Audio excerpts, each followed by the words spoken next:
Alright, this is Dusty down here at Pro Audio in Gillette, Wyoming.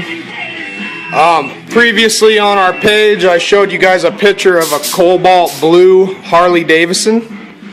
So far what we've done is we've repainted the whole thing a burnt orange, and then we went ahead and dipped it through these Inferno skulls and then faded it back to burnt orange. I didn't get you guys a video of these parts because I wanted to go ahead and show you. Now we're going to go ahead and do the gas tank. There's that color. Hopefully if everything goes alright, we'll have a good finished product here.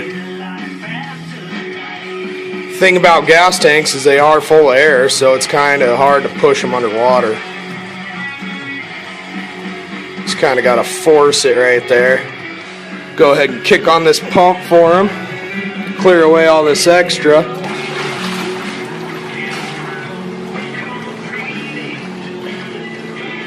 Wow, that's beautiful.